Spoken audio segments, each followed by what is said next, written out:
No olvides darle like y suscribirte a nuestro canal. Nunca he podido olvidar lo que pasó con ese video. Era una tarde cualquiera, de esas en las que no pasa nada interesante, y decidí grabar la continuación de un TikTok que había publicado el día anterior. No era nada especial, solo una especie de cierre del tema, algo casual. Estaba sola en casa, la luz del atardecer entraba por la ventana de la cocina y se reflejaba en la cafetera. Encendí la cámara del teléfono, lo acomodé frente a mí y empecé a hablar como siempre, con naturalidad. Grabé unos 3 minutos seguidos, pausé un momento para servirme café y luego seguí grabando un par de minutos más mientras hablaba y revolvía la taza. Todo normal. Cuando terminé, me senté en el sillón del salón, lista para revisar el material y editarlo. Pero lo que encontré me dejó completamente helada. La primera parte del video estaba bien, mi voz, mis gestos, todo tal como lo recordaba. Pero la segunda parte simplemente no existía. En su lugar había algo que no puedo explicar. En la pantalla aparecía yo, pero no era yo. Durante casi 1 minuto y medio se veía mi cuerpo, mis ropas, mi misma cocina, pero mi expresión era diferente. Estaba sentada en silencio, con la mirada fija en la cámara, sin parpadear por largos segundos. En algunos fragmentos me movía de manera extraña, como si estuviera tratando de imitarme sin entender del todo cómo hacerlo. Giraba la cabeza lentamente, sonreía sin motivo y en un momento levantaba la mano hacia el lente como si quisiera tocarlo. No había sonido, no se escuchaban ni mis pasos ni el ruido de la cafetera, solo el zumbido bajo del micrófono. Lo más aterrador era que yo recordaba perfectamente haber hablado todo ese tiempo. Nunca me quedé callada, nunca hice esas cosas. No hubo cortes, ni interrupciones, ni reinicios en la grabación. Lo revisé una y otra vez, convencida de que debía haber algún error técnico. Pensé que tal vez el archivo se había corrompido o que el teléfono había tenido algún tipo de fallo. Pero no, los fragmentos donde yo me movía raro estaban perfectamente grabados, sin saltos, sin señales de edición.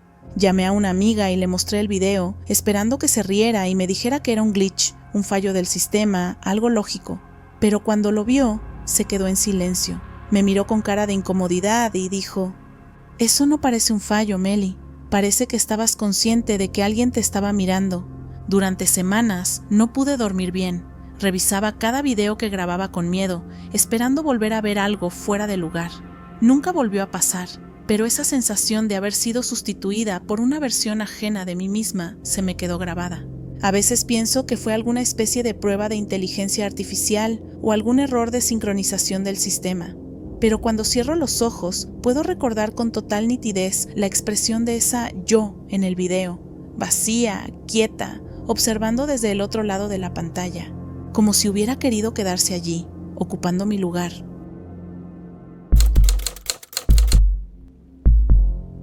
Teníamos un perro llamado Jerry, el primero que habíamos tenido en casi 10 años. Mi hermana había sido quien lo trajo a casa originalmente, pero con el paso del tiempo se convirtió más en mi compañero que en el suyo.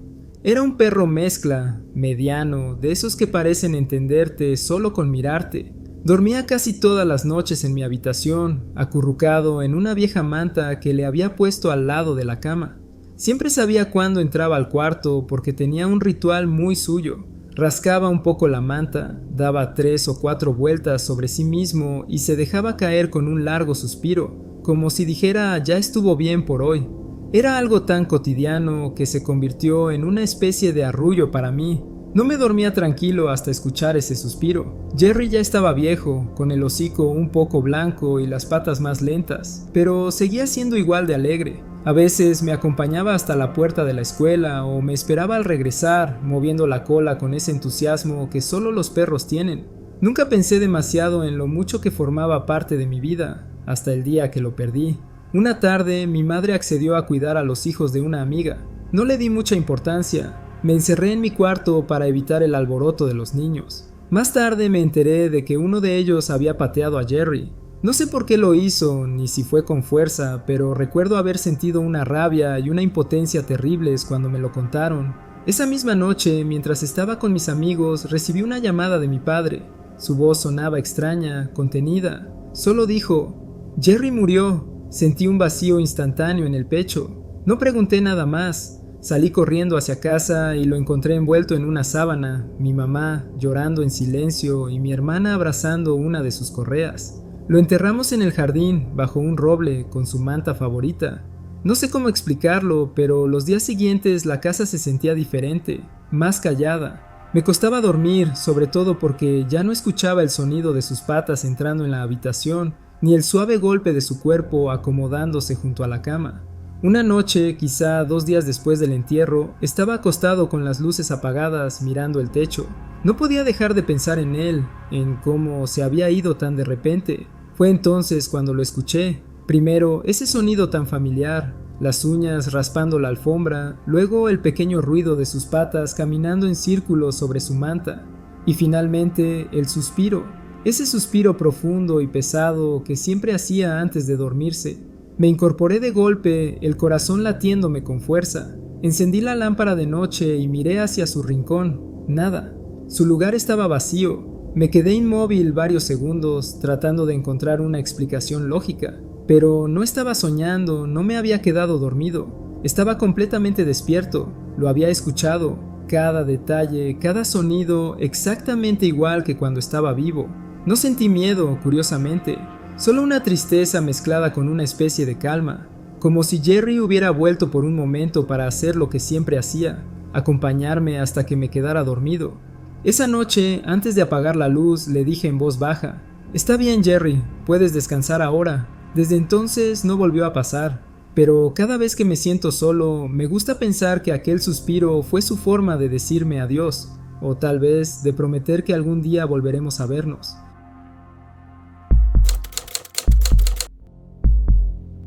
Desde que tengo memoria, he tenido momentos que no sé cómo explicar. Mi madre solía decir que de niña me quedaba ida, pero en realidad no era eso. Era como si, por unos segundos, dejara de estar aquí y mi mente viajara a otro lugar, uno que no se parece a nada en este mundo. La primera vez que me pasó tenía 4 años. Recuerdo estar jugando sola en el piso de mi habitación, ordenando mis muñecas, cuando de repente todo se volvió blanco. No blanco como una pared o como la nieve, sino una luz viva, suave, que lo llenaba todo.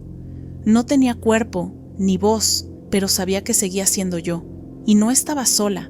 Había otras presencias a mi alrededor, sin forma, solo energía, inteligencia. Era como si todos flotáramos en un océano de calma. Desde ese espacio vi algo a lo lejos, una especie de ventana luminosa, y dentro de esa ventana, una mujer joven.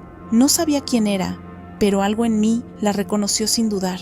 Su risa, su forma de moverse, la calidez que irradiaba, todo me resultaba profundamente familiar. En ese instante, una certeza se formó dentro de mí, sin palabras: ella será mi madre.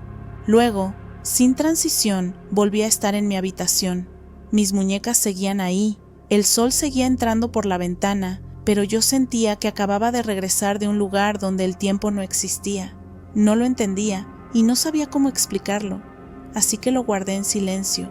Pasaron los años. Casi había olvidado esa experiencia hasta que una tarde, siendo adolescente, volvió a suceder. Estaba en mi habitación preparando una tarea cuando sentí ese mismo hormigueo en el cuerpo. Cerré los ojos y el mundo desapareció. Volví al mismo sitio luminoso con las mismas presencias alrededor, pero esta vez lo sentí más claro, más real. Miré a través de aquella ventana y volví a verla, la mujer que sabía que era mi madre, aunque ahora yo la reconocía con total certeza.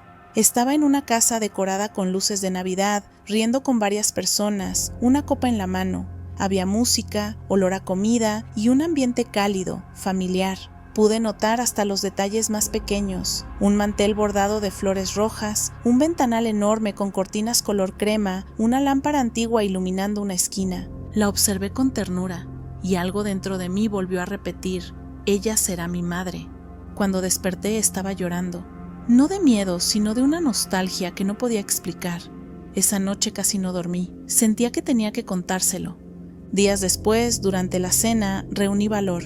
«Mamá», le dije, ¿alguna vez pasaste una Navidad en una casa con un ventanal enorme, luces doradas y un mantel bordado? Había música, muchas risas.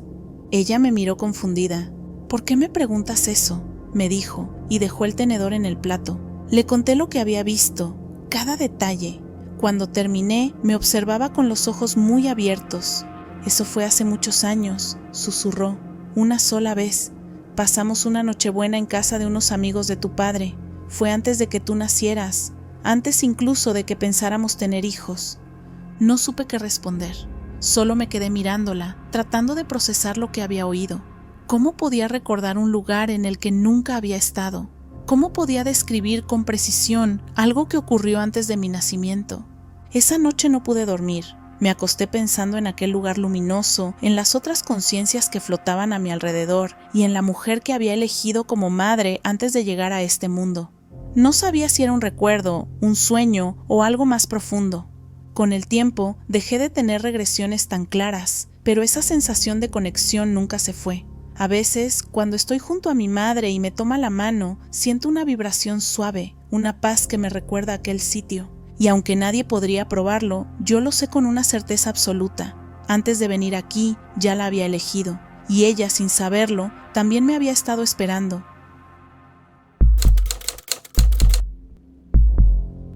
Siempre he tenido la costumbre de leer las noticias en mi teléfono cada mañana mientras tomo café. No porque confíe del todo en los medios, sino porque me gusta mantenerme al tanto de lo que pasa en el país, especialmente en temas de energía y minería. Trabajo en el área de mantenimiento industrial, así que me interesa por costumbre profesional. Una mañana cualquiera, hace un par de meses, estaba revisando las noticias sugeridas por Google cuando me apareció una nota que me dejó helado.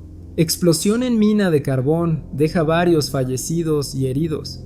El titular iba acompañado de una imagen fuerte, una columna de humo saliendo de una entrada parcialmente colapsada, cascos tirados, gente corriendo. Era una escena caótica, pero no tan inusual en un país donde la seguridad industrial a veces se pasa por alto.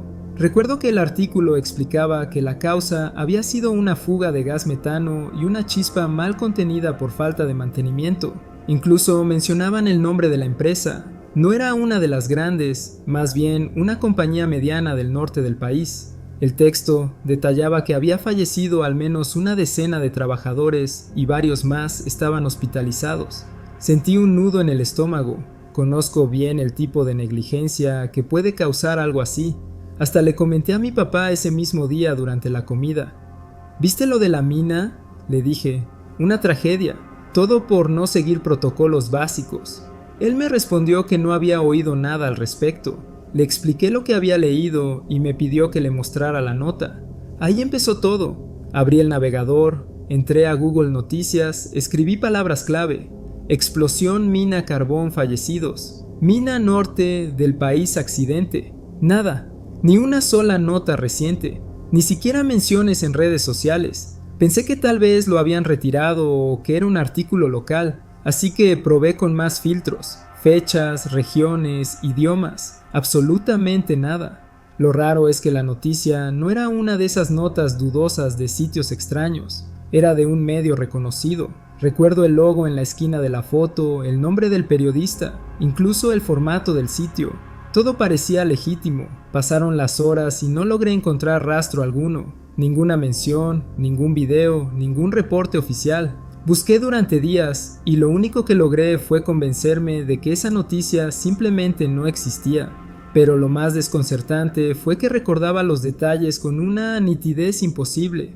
No era un sueño borroso ni una confusión con otra historia. Podía ver la imagen exacta de los mineros cubiertos de polvo, un paramédico con casco rojo sosteniendo una camilla, la cinta amarilla de seguridad fluyendo con el viento. A veces me pregunto si quizá fue una especie de fallo del algoritmo, una publicación eliminada antes de difundirse, o incluso una simulación de prueba. Pero en el fondo no me lo creo, porque hay algo más que no le he contado a nadie. Una semana después de aquello, mientras buscaba sin éxito más información, recibí una nueva sugerencia de Google Noticias. Era sobre una inspección de seguridad en una mina de carbón del norte del país.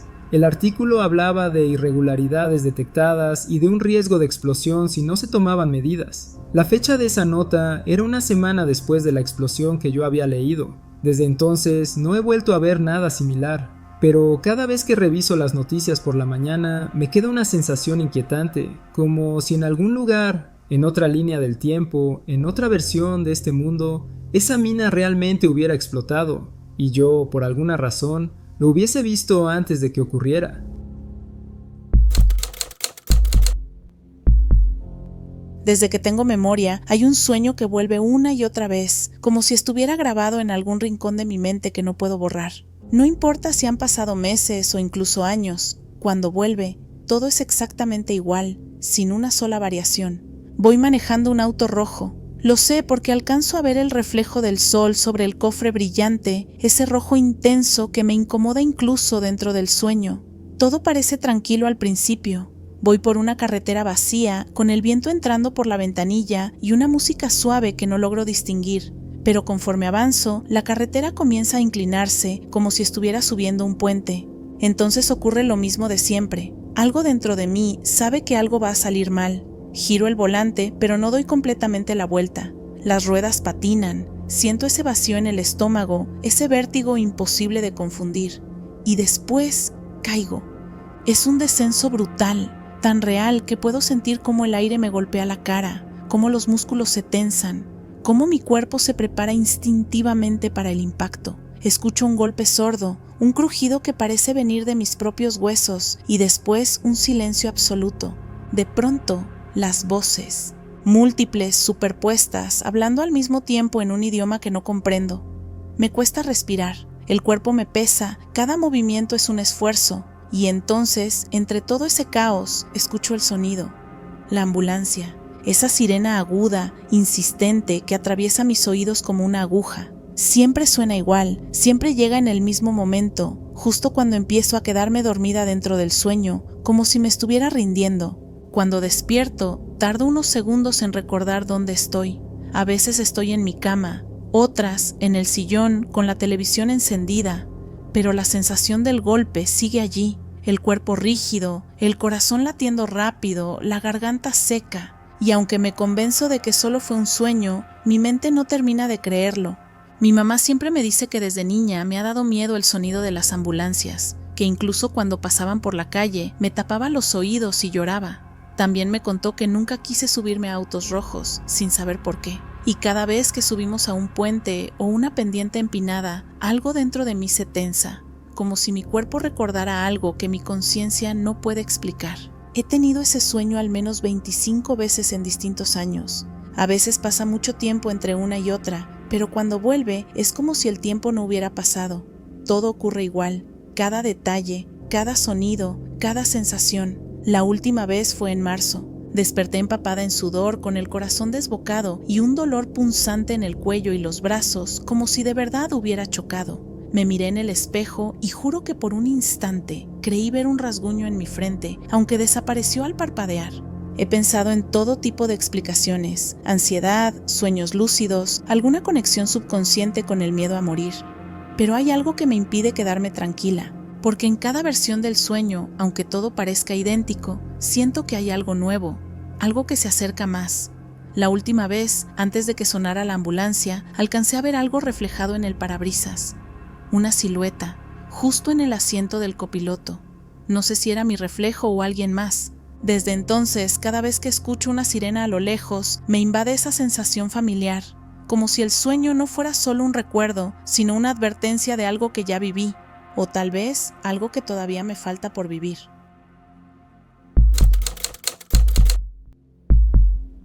No es una historia reciente, pero todavía la recuerdo con tanta claridad que podría jurar que pasó ayer. Fue hace unos años, cuando todavía no viajaba en tren con tanta frecuencia y cada trayecto era una especie de pequeña aventura. Ese día iba a visitar a un amigo que vivía en otra ciudad. Llegué con bastante tiempo al andén central de una gran estación, una de esas que siempre parecen vivas, con murmullos constantes, voces entremezcladas, el sonido metálico de las ruedas y los altavoces soltando anuncios cada par de minutos. Me gusta observar a la gente cuando viajo, las maletas, los saludos, las despedidas apresuradas. Todo ese caos me resulta curiosamente relajante. Miré el tablero electrónico y vi que mi tren saldría desde el andén número 1 en unos 25 minutos. Caminé hasta allí con calma. Había bastante gente esperando, como era de esperarse a esa hora. El aire olía a café de las máquinas expendedoras y a ese ligero olor metálico del ferrocarril que se impregna en todo. No del todo seguro, le pregunté a una chica que estaba parada unos metros más allá si ese era el andén correcto. Ella asintió y sonrió, diciendo que también esperaba el mismo tren. Los letreros luminosos sobre nosotros lo confirmaban. Misma hora, misma ruta, mismo número de tren. Todo coincidía. Así que me acomodé cerca de una columna, mirando de vez en cuando mi reloj. Recuerdo perfectamente el sonido ambiente, el murmullo de conversaciones, una maleta con ruedas golpeando las ranuras del suelo, el viento leve que soplaba por el túnel cada vez que pasaba un tren en dirección contraria. Todo normal. Y luego, en un parpadeo, ya no lo fue. No escuché un anuncio, no vi que nadie se moviera. Simplemente levanté la vista, no sé si habían pasado segundos o un minuto, y el andén estaba vacío, absolutamente vacío. Donde hacía apenas instantes había una docena de personas, incluida la chica del abrigo verde que me había confirmado el tren. Ahora no quedaba ni una sola figura humana, ni el sonido de pasos alejándose, ni voces, ni nada. Solo el eco del viento y los letreros luminosos apagados sobre mi cabeza. Me quedé ahí, paralizado, mirando alrededor, intentando entender qué acababa de pasar. Pensé que quizá había una urgencia, que todos habían sido redirigidos, pero no había ningún anuncio, y yo no llevaba auriculares, ni estaba distraído con el teléfono. Había estado prestando atención todo el tiempo. El reloj marcaba la hora exacta en que el tren debía llegar, y no escuché nada, ningún motor, ningún chirrido de frenos, ni la típica vibración que precede la llegada del convoy. Solo un silencio tan denso que me hizo sentir como si estuviera fuera de lugar, como si el tiempo se hubiera detenido solo para mí. Fui hacia la parte principal de la estación, todavía tratando de entenderlo. El tablero central ya no mostraba mi tren. Fui al mostrador de información y le expliqué a la mujer de turno que había estado esperando en el andén 1, pero el tren no había pasado. Ella me miró con extrañeza y me dijo con total seguridad: ese tren ya salió hace más de 10 minutos, sin retrasos. Recuerdo que me quedé mirándola sin saber qué responder. Le repetí que había estado allí, en el lugar exacto, y que no había visto ni oído nada. Ella sonrió con cortesía, como quien intenta no discutir con alguien confundido, y me sugirió esperar el siguiente tren, que saldría 2 horas después. Me senté en una banca de metal sintiendo una mezcla de desconcierto y un leve miedo. Miraba a mi alrededor, escuchando los sonidos normales de la estación, intentando encontrar alguna explicación lógica. ¿Podría haberme distraído tanto que simplemente no lo noté? No era posible. El ruido de un tren llegando, la gente moviéndose, los anuncios, nada de eso puede pasar desapercibido. Durante el trayecto de regreso en el siguiente tren, la sensación persistía, como si por unos minutos hubiera estado en una versión paralela de la estación, una donde ese tren nunca llegó, donde la gente desapareció y los relojes siguieron su curso sin mí. Hasta hoy, cada vez que paso por esa estación, miro hacia el andén número 1, y siempre tengo la misma sensación, que en algún punto del tiempo, en algún pliegue invisible de la realidad, sigo allí parado, esperando un tren que nunca llegó. Antes de terminar este video, queremos darnos la oportunidad de saludar y agradecer a nuestra comunidad de tenebrosos. Valoramos mucho su apoyo. Cada suscriptor, cada comentario, cada like nos motivan a seguir creciendo y mejorando. Ustedes nos dan la oportunidad de hacer algo que nos apasiona y recuerden que si tienen una historia para compartir con nosotros, no olviden enviarla a nuestro correo electrónico que está en la descripción del video. Nos vemos en el próximo universo.